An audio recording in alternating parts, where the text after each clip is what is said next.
She is the mother of Carmen. We have had a chance to travel across the country and talk about the importance of raising black boys. And so, Dr. Hines, would you share with the larger audience the reason why you and your son Carmen decided to write the book? I'm going to be very honest. I have to be what I taught him. We didn't actually decide to write it. His manager came to him one day and said, and to me myself, and said that he thought that we had a very special relationship between us and a great interaction, and would we be willing to write a book and tell our story? And we said yes. And so that's actually how the book came about. I didn't know what he said, and he didn't know what I said. We did not see what each other had said until the manuscript was given to us. Needless to say, I was very surprised. How many of you read it yet? It's like school. You got to read it, okay? I was very surprised at some of the things, and I thought, that I really knew him. But then when I stepped back and put myself in his place, I realized that if I was telling my story, the things that I had done as a teenager, my mother would be just as surprised. So I was okay with it as long as it was the truth. All right.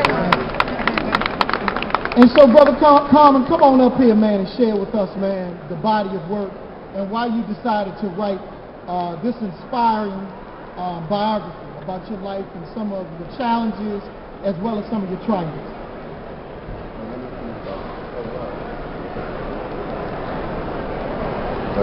Well, good morning, good afternoon, peace everybody. How y'all feeling? Yes. Well, I decided, I thank you for being here first and foremost, and I want to thank the Congressional Black Caucus for allowing us to be here and for supporting all that we do and for bringing us together for great causes.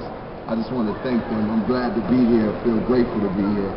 And I decided to write this book because originally I was like, I'm too young to be writing a book. I ain't one of them guys, I don't need to write a book yet, But as we did have talks with my manager, and I started soaking in what my purpose was. And my purpose, I feel, is definitely beyond just making music and beyond just acting and beyond just doing art. Through art, I want to uplift, but also through literature, I know I can uplift.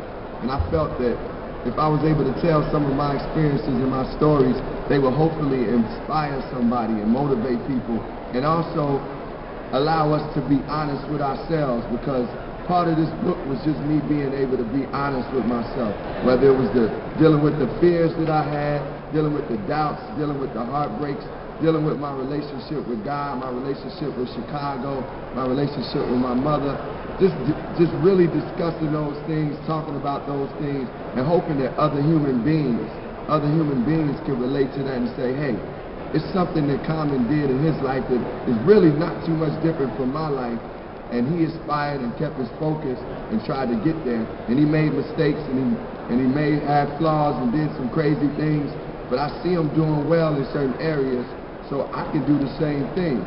And I just really always wanted in my art to give people that inspiration. And as Brother David said, our young men and women need that inspiration too. So I'm hoping that young people can read this book, people of any age can read this book and be inspired and be motivated, and at the same time entertain and enjoy it. So that's why I wrote the book, and I'm glad to be here sharing the book. And you still get calls from ex-girlfriends like, why you say that about this? But that's part of the process, and I think a lot of it is just the truth, being able to give truth and share that truth, and truth is freedom. So I'm glad to be here, and we setting our minds free just being here. God bless.